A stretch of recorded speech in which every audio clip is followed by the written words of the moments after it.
La entrevista, el Telematutino, gente importante a tratar temas importantes. Nos acompaña el ministro de Hacienda, el licenciado Jochi Vicente. Él fue un invitado frecuente de nuestro programa, para que hace tantos años, cuando él era presidente de ANCE y después presidente de la Cámara de Comercio del Distrito Nacional. Por fin lo logré traerlo al programa, porque Jochi y yo somos amigos hace muchísimos años, compañeros de una peña, y tenemos un cariño mutuo. Jochi. Así mismo es, el cariño es mutuo. Independiente de que no estemos de acuerdo. Bueno, pero no tenemos que estar de acuerdo en todo. Siempre. Lo que tenemos que plantear las cosas y ver los puntos de cada cual. Además, usted sabe que a usted se le tiene un cariño especial. Gracias. Pero en las funciones que yo estoy no me permite mucho, como yo digo, el figureo. Sí, y de hecho no me gusta, o sea que... Buenos días, Jochi. Bienvenido a Telematutino. ¿Cómo tú te sientes viendo esta avalancha del empresariado en contra de la reforma, economistas, hasta yo me cuelo ahí? Hay muchos dicen que yo no soy economista, pero bueno, yo me cuelo. ¿Cómo tú te sientes? No, o sea, obviamente, yo te digo que todo esto era de esperarse, porque al final del día nosotros estamos hablando de una reforma tributaria complementada con una serie de otras cosas, pero el proyecto que está presentado es el proyecto que toca los tributos. Yo no me he reunido con ningún sector que no me haya dicho un cierto grado de oposición a cosas que tenga el sector, y es lo natural. Tú dices pero yo te puedo mencionar amigos íntimos, inclusive familiares, y al final del día, mira, yo creo que nosotros estamos en un proceso en donde hay que permitirle a la gente y a todos los sectores expresarse. Obviamente, al que tiene un incentivo, al que tiene una exención, al que tiene un tratamiento preferencial, ¿quién en su sano juicio va a pensar que va a decir, sí, quítamelo a mí? Todo el mundo, y te lo digo por el proceso que se ha seguido hasta ahora, cuando tú le explicas a todo el mundo por qué se necesita la reforma, ¿verdad?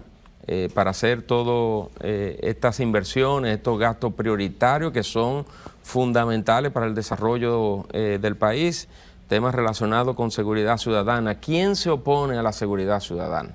Tú estabas mencionando aquí ahora del tema de la reforma policial, y estaba un poco diciendo que los uniformes, que es una cosa, pero ¿quién se opone a tener mejores policías, agentes del orden mejor pagos, bien entrenados, tener mayores cantidades de destacamentos? Nadie se opone a eso, porque eso va en beneficio de algo que la población siente que requiere. ¿Quién se opone a la implementación de la atención primaria? Nadie, porque eso es salud, eso es ahorro de costo de bolsillo para los ciudadanos, y más que desde el punto de vista netamente del costo, eso es salud, prevención de enfermedades. ¿Quién se opone a mejorar el problema del tránsito en los centros urbanos?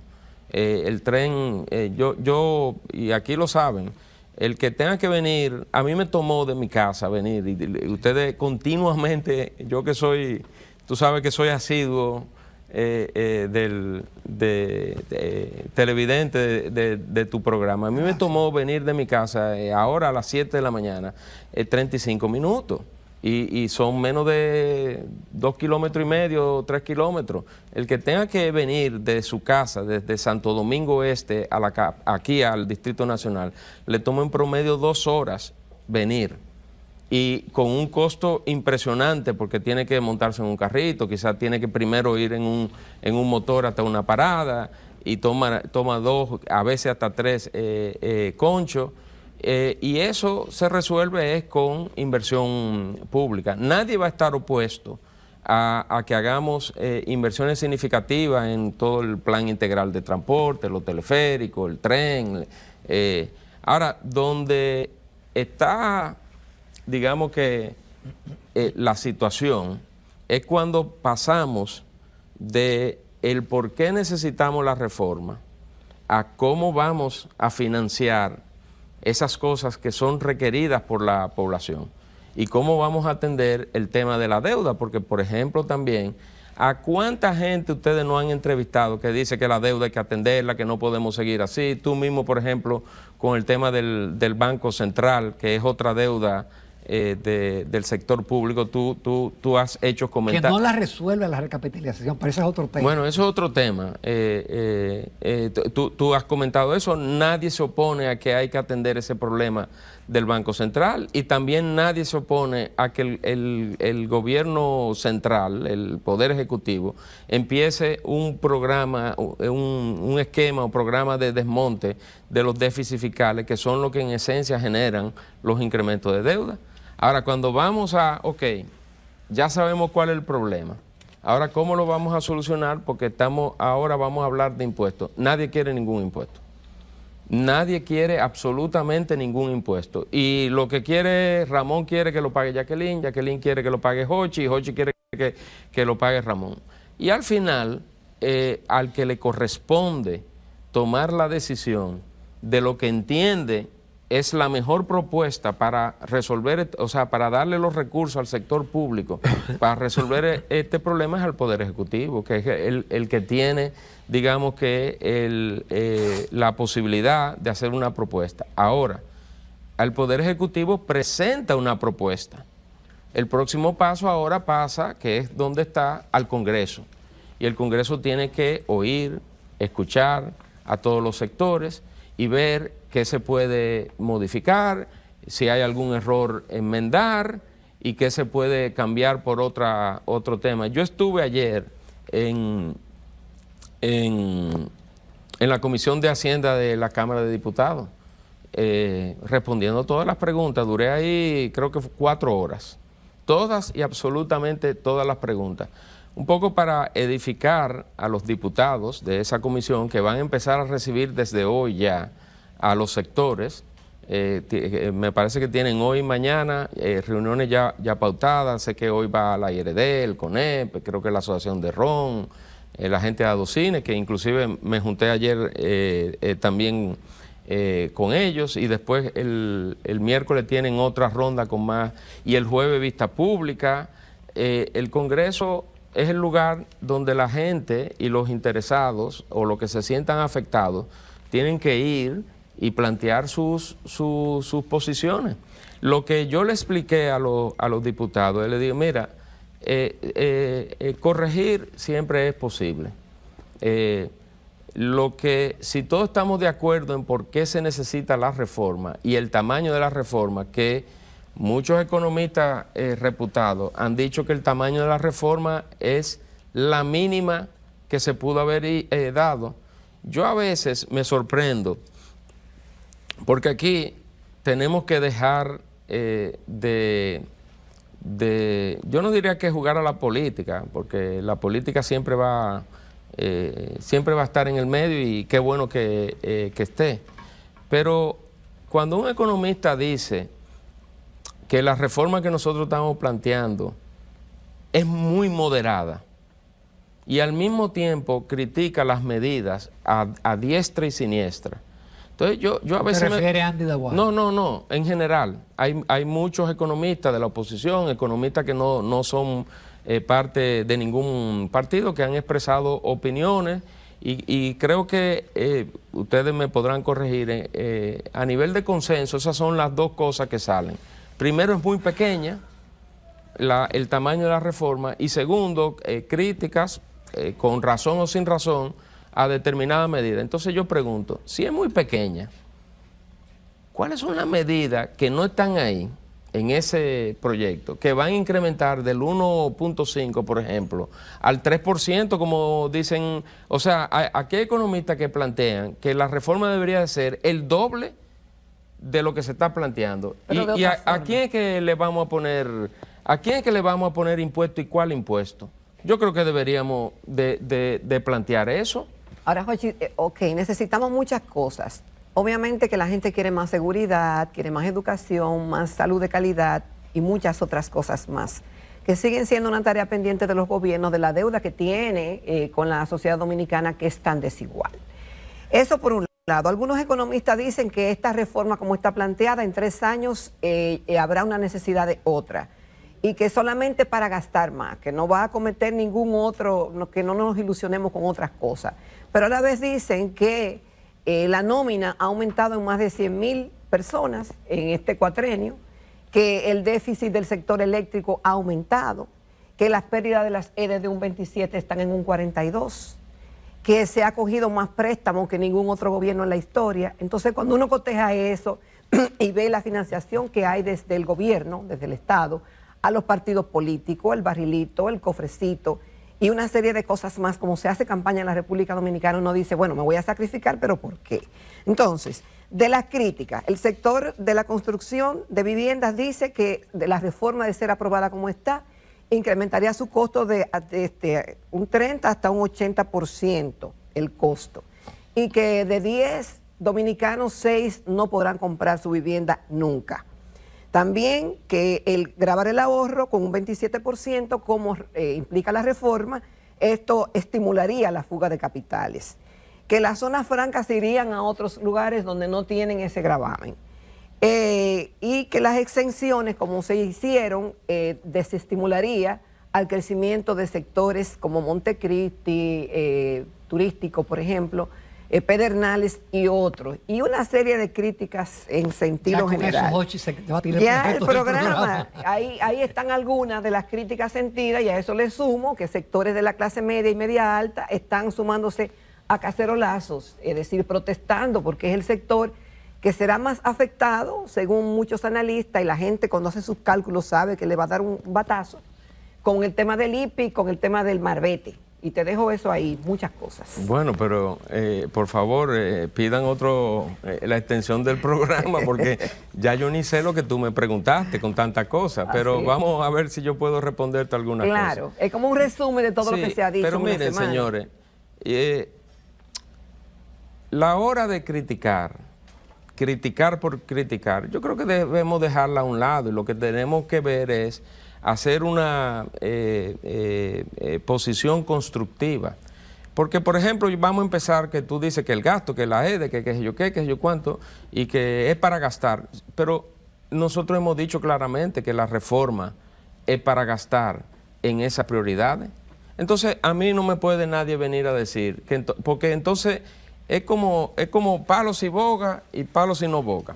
Si tú no gastas, es para dedicarlo todo a la deuda. Y ahí hay economistas y personas notables que dicen, pero y entonces se lo vamos a dedicar todo a la deuda, y nada más para la deuda. Pero no se va a ver en la gente. Pero y no vamos a gastar. Entonces después tú dices que es para gastar. Entonces después ahora vienen y solamente vamos a gastar y no lo vamos a dedicar a la deuda. Entonces, yo creo que nosotros lo que tenemos y lo que el Poder Ejecutivo ha puesto sobre la mesa es un plan, ¿verdad?, que lo que anda buscando es empezar a trillar ese camino hacia ese desarrollo pleno, que no va a ser el año que viene, ni dentro de 2 años, ni dentro de 3 años. Pero si al sector público no se le dota de recursos para hacer las inversiones y los gastos que se requieren hacer en infraestructura, en recogida de basura, en transporte, en el sector eléctrico, que vivimos los temas ahora de los disparos por el alta ola de calor que estamos. Y si nada más nos enfocamos en que no podemos gastar más, entonces estamos en un círculo vicioso donde nos estamos mordiendo la cola. Porque yo lo dije, lo dije tanto en el almuerzo que tuve en la Cámara Americana de Comercio, como también en la presentación del proyecto de modernización fiscal en la semanal. El gasto público como porcentaje del tamaño de la economía, del PIB de República Dominicana, es uno de los más bajos del mundo. Es el cuarto o el quinto más bajo de Latinoamérica, donde los otros países son Haití, Venezuela, Guatemala y Costa Rica, que es el único que tú pudieras decir, bueno, a ese me gustaría un poco parecerse. Y la razón por la cual Costa Rica está con ese gasto público tan bajo es por la misma razón que tenemos nosotros. Porque el Estado no cuenta, por diversos motivos, todas estas exoneraciones, tratamientos preferenciales, leyes de incentivo, que te crean lo que yo digo que es un queso cheddar del sistema tributario.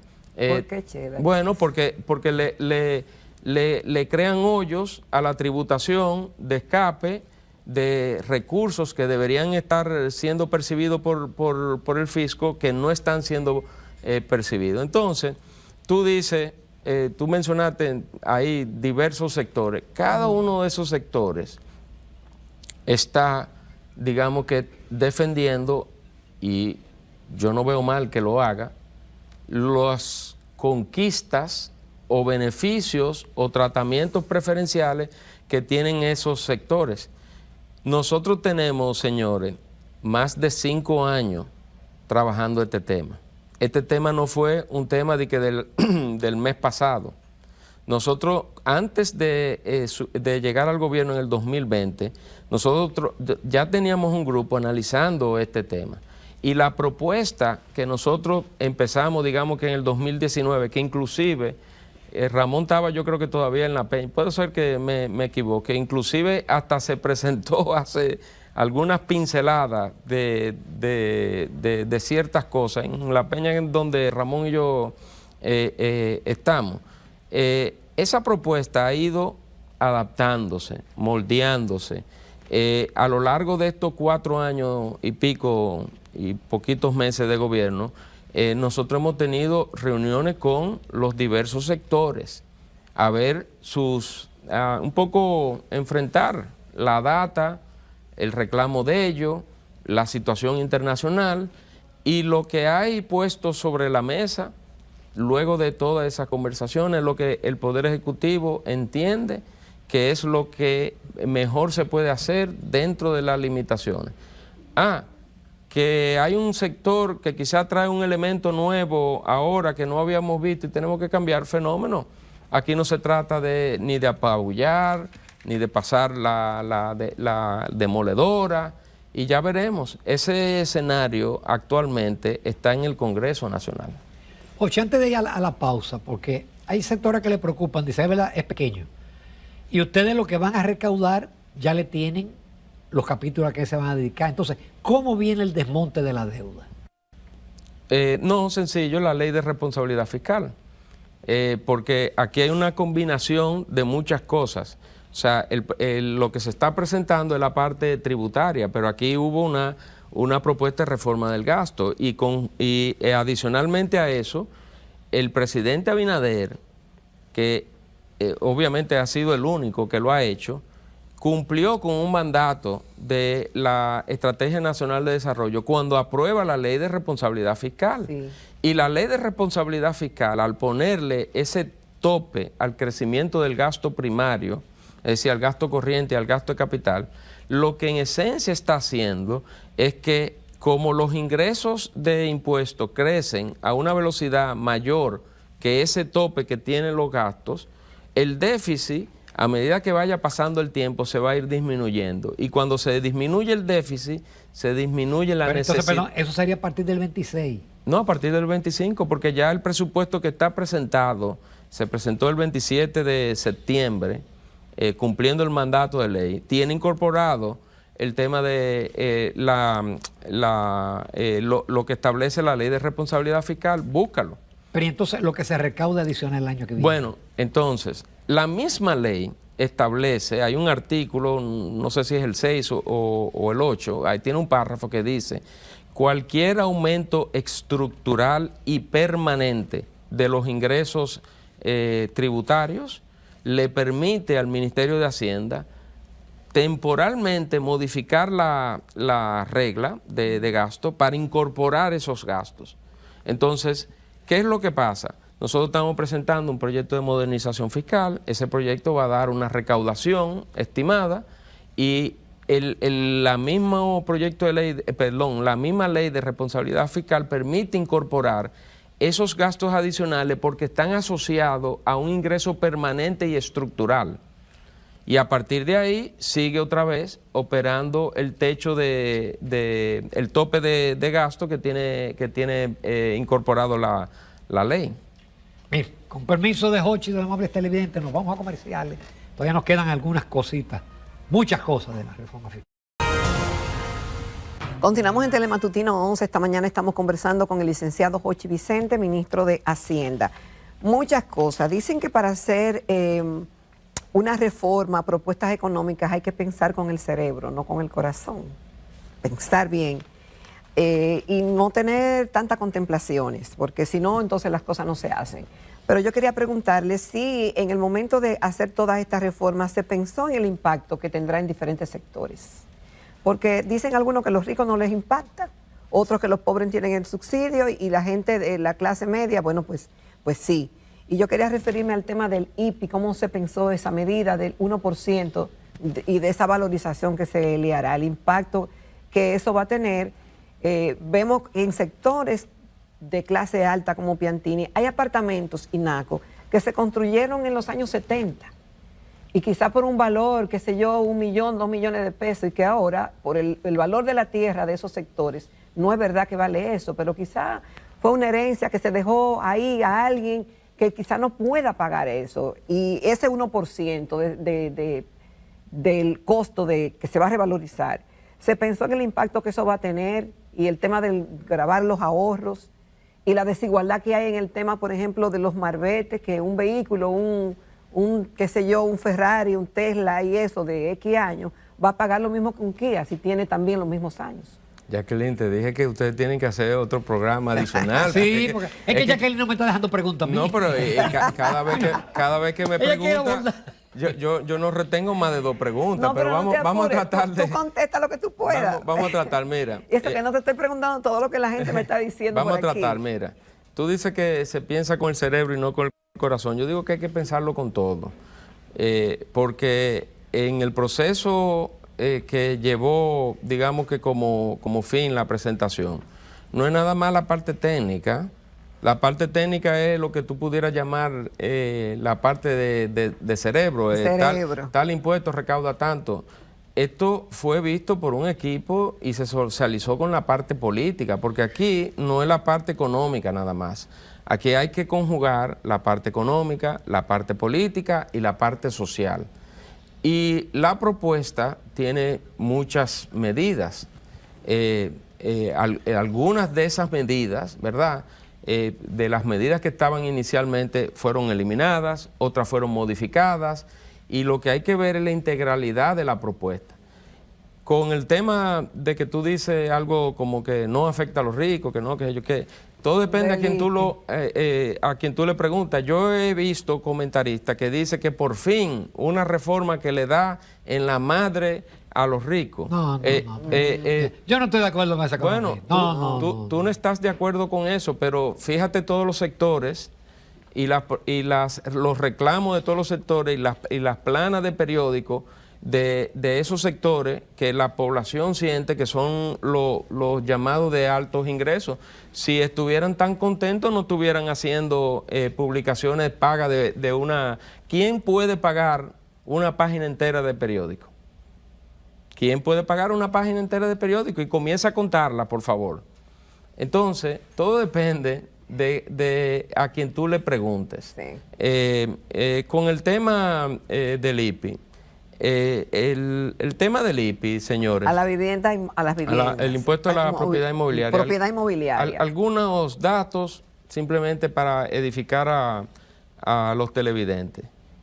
¿Tú sabes cuánto era el mínimo exento en el año 2012, antes de la reforma? 5 millones. Y 5 millones de antes eran más que 5 millones de ahora. Ramón lo sabe por un tema inflacionario. O sea que, ahora, ¿qué pasó con el IPI? Que es parte de los entuertos que nosotros estamos tratando de arreglar con esta propuesta. Por ejemplo, el IPI, esos 5 millones que estaban, que en la reforma del 2012 me parece que subió de 5 a 6 o a 6,5. Me parece que esa fue lo que el componente... ¿No era 9? No, ahí te voy a explicar. Okay. No, y se le aplicaba a cada inmueble. Subió de 5 a 6,5, ¿verdad? Y empezó un proceso de ajuste inflacionario en las propiedades. Esos 6,5 millones o 5 millones, dependiendo de cómo tú lo ves, todos los años la DGI indexaba el valor exento por el monto de inflación y fue llegando hasta el valor que está ahora. Sin embargo, por ejemplo, fíjate tú, mira, te estoy diciendo un lado en donde se indexó el mínimo exento, pero los valores de la propiedad aquí no se indexan desde el 2012, 2013. Ni los salarios tampoco. Entonces ahí vamos al otro, a los entuertos. Por ejemplo, ahí se indexa una cosa y no se indexa la otra. Con el tema de los salarios, las escalas salariales, aquí tenemos 7 u 8 años más o menos, en donde no se indexan las escalas salariales. Entonces tú tienes una figura impositiva que por no hacer, digamos que lo correcto, la DGI pierde recaudación. ¿Y cómo está compensando esa pérdida en recaudación por esa decisión? La compensa con otra cosa que también es, en mi opinión, no es razonable, que es decir, no vamos a indexar las escalas salariales. Entonces, con el proyecto de ley, lo que nosotros estamos proponiendo es resolver las cosas de manera integral. ¿Y lo soporta la economía, señor ministro? Pero, pero la parte esa, es decir, evaluarlo a precio de mercado, que es el precio de venta. Tú no estás vendiendo. No, porque en temas inmobiliarios y principalmente para valoración, no es que te van a cuál es el precio de venta, porque esos son promedios por sectores, que no necesariamente obedece al precio de venta. Eso tiene que ver mucho con catastro y las tasaciones de la DGI. El impuesto a la propiedad es el impuesto más progresivo que puede tener un sistema tributario. ¿Y qué es para los televidentes, qué es un impuesto progresivo? Que el que más tiene, más paga. Así como el IVA es regresivo. Como impuesto, porque cuando hablamos de progresividad y regresividad, nosotros tenemos que hablar de dos cosas y generalmente nada más hablamos de una. Cuando se habla de la progresividad de un sistema, es del sistema fiscal, del ingreso y del gasto. Entonces, si tú nada más te quedas con las medidas tributarias, todo va a ser regresivo porque son impuestos que tú digamos que le sacas del bolsillo a la economía. Ahora, volviendo al tema de la propiedad inmobiliaria, es el impuesto más progresivo que hay. Búscate cualquier literatura. Yo los invito a ustedes, busquen en Google, en ChatGPT. Pero tal vez no 1%, señor ministro, tal vez escalonado y viendo cada situación en particular, porque es un tablazo. Esas son parte de las propuestas que pueden surgir y que nosotros estamos dispuestos a escuchar. Estamos dispuestos a escuchar ahora lo que sepamos algo, porque aquí cada uno de nosotros sangra por su propia herida. Y cada uno de nosotros tiene algo que le afecta. Y obviamente tú probablemente estás haciendo tu cálculo y tú dices, ay, no, mira, a mí lo que más me afecta es esto y yo no lo quiero. Y Ramón, ya yo sé lo que le afecta a Ramón. Es que yo soy un ahorrista. Sí, ahí hay otro. Entonces, yo lo que digo es, cuando tú ves la propiedad, y búsquelo en ChatGPT, búsquelo en Google, cuando aquí se habla de gravar a los ricos, pongan el impuesto a la riqueza. Yo los invito a que pongan en ChatGPT cuáles son los impuestos a la riqueza que más utilizan los países desarrollados.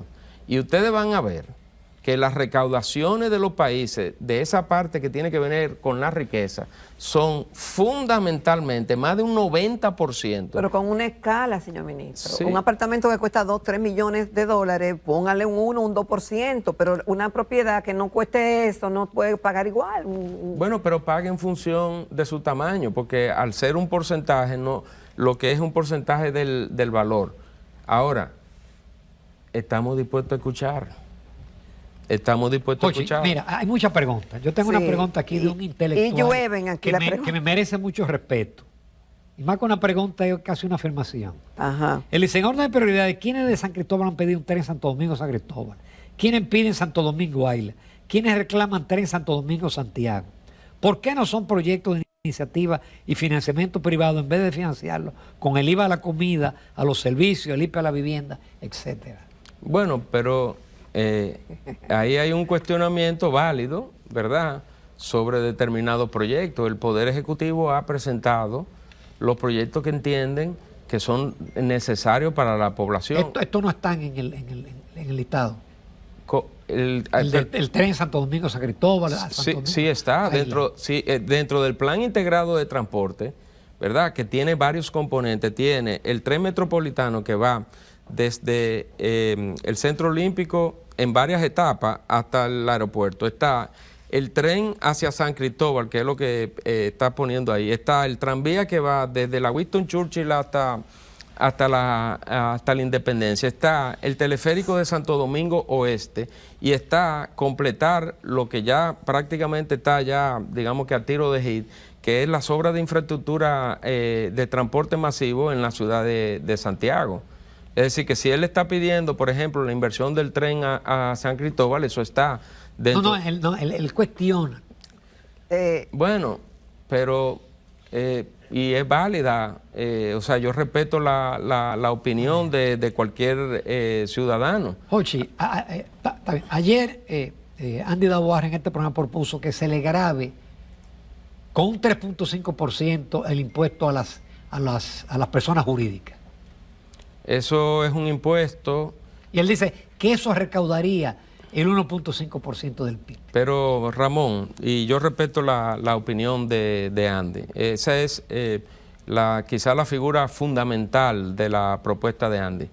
Pero aquí nos olvidamos que en el año, creo que 2000, se puso un 1.5% de impuestos sobre la venta, que hubo que echarlo para atrás. Y entonces ahora vamos al 3,5% sobre la venta.